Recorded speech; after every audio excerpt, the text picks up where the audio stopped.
ಪ್ರಿಯರಾದವರೇ, ಹೇಗಿದ್ದೀರಾ? ಸೌಖ್ಯವಾಗಿದ್ದೀರಾ? ಯೇಸು ನಿಮ್ಮನ್ನು ಪ್ರೀತಿಸುವುದರಿಂದ, ಅದರಲ್ಲೂ ಆತನೊಟ್ಟಿಗೆ ನಡೆಯಲು ನೀವು ನಿಮ್ಮನ್ನು ಅರ್ಪಿಸಿದ್ದರಿಂದ ನಿತ್ಯವೂ ನಿಮ್ಮೊಟ್ಟಿಗೆ ಮಾತನಾಡಿ ನಿಮ್ಮನ್ನು ಆಶೀರ್ವದಿಸುತ್ತಾ ಇದ್ದಾನೆ. ಇಂದು ನಿಮ್ಮ ಕುಟುಂಬ ಆಶೀರ್ವದಿಸಲ್ಪಡಬೇಕು, ನಿಮ್ಮ ಮನೆಯಲ್ಲಿರುವವರು ಸುರಕ್ಷಿತವಾಗಿ ಆಶೀರ್ವಾದವಾಗಿರಬೇಕೆಂದು ದೇವರು ಬಯಸಿ ನಿಮಗೊಂದು ಮಾತು ಕೊಡುತ್ತಾನೆ. ಕೀರ್ತನೆಗಳು 147:13 ವಾಕ್ಯದಲ್ಲಿ, ಆತನು ನಿನ್ನ ಹೆಬ್ಬಾಗಲುಗಳ ಅಗುಳಿಗಳನ್ನು ಬಲಪಡಿಸಿದ್ದಾನೆ, ನಿನ್ನ ಮಕ್ಕಳನ್ನು ಆಶೀರ್ವದಿಸಿದ್ದಾನೆ. ನಿನ್ನ ವಾಸಸ್ಥಳದ ಅಗುಳಿಗಳು, ಮನೆ ಅಂದರೆ ಒಂದು ಅಗುಳಿ ಇರುತ್ತದಲ್ಲ, ಸುರಕ್ಷತೆಗಾಗಿ, ಅದನ್ನು ದೇವರು ಬಲಪಡಿಸುವರಂತೆ. ಅಂದರೆ ನಿನ್ನ ಕುಟುಂಬವನ್ನು ನಾನು ಕಾಪಾಡುವೆನೆಂದು ದೇವರು ಮಾತು ಕೊಟ್ಟು ನಿನ್ನ ಮಕ್ಕಳನ್ನು ಆಶೀರ್ವದಿಸುವೆನು ಅನ್ನುತ್ತಾರೆ.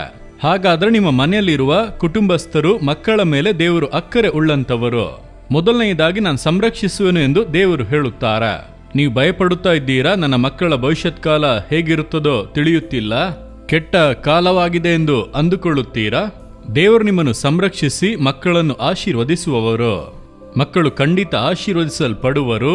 ಸೋತು ಹೋಗಬೇಡಿರಿ. ದೇವರು ನಿಮ್ಮ ಮಕ್ಕಳ ಮೇಲೆ ಅಕ್ಕರೆ ಉಳ್ಳಂತ ಒಬ್ಬ ದೇವರು.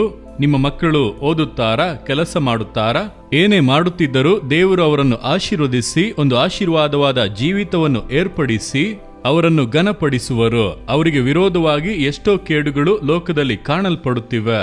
ಆದರೆ ದೇವರು ಅಗುಳಿಗಳನ್ನು ಬಲಪಡಿಸುವೆನು ಅಂದರೆ ನಾನು ಸಂರಕ್ಷಿಸುವೆನು, ಅದನ್ನು ದಾಟಿ ಯಾವ ದುಷ್ಟ ಶಕ್ತಿಯೂ ಮುಟ್ಟಲಾಗದು ಎಂದು ಹೇಳುತ್ತಾರೆ.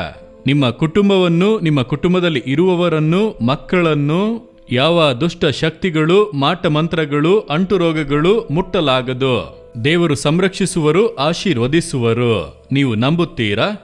ನೀವು ನಂಬಿಕೆಯಿಂದ ಈ ಮಾತನ್ನು ಸ್ವಂತ ಮಾಡಿಕೊಂಡು ನಮ್ಮನ್ನು ಸಂರಕ್ಷಿಸುವ ದೇವರಿಗೆ ಸ್ತೋತ್ರ, ನಮ್ಮ ಮಕ್ಕಳನ್ನು ಆಶೀರ್ವದಿಸುವ ದೇವರಿಗೆ ಸ್ತೋತ್ರ ಎಂದು ಹೇಳಿ ನೋಡಿರಿ. ಆ ಆಶೀರ್ವಾದ ನಿಮ್ಮಲ್ಲಿ ನೆರವೇರುವುದನ್ನು ನೀವು ಕಾಣುವಿರಿ. ಪ್ರಾರ್ಥಿಸೋಣವಾ? ತಂದೆಯೇ, ಈ ಮಕ್ಕಳ ಕುಟುಂಬವನ್ನು ನೀವು ಪ್ರೀತಿಸುತ್ತೀರಿ, ಮಕ್ಕಳನ್ನು ಪ್ರೀತಿಸುತ್ತೀರಿ. ಸ್ತೋತ್ರ. ಬೇಲಿ ಹಾಕಿ ಅವರನ್ನು ಸಂರಕ್ಷಿಸಿ, ಮಕ್ಕಳನ್ನೆಲ್ಲ ಆಶೀರ್ವದಿಸಿ ಮೇಲೆತ್ತಿ ಘನಪಡಿಸಿ, ಯೇಸುವಿನ ನಾಮದಲ್ಲಿ ಪ್ರಾರ್ಥಿಸುತ್ತೇವೆ ತಂದೆಯೇ. ಆಮೇನ್, ಆಮೇನ್.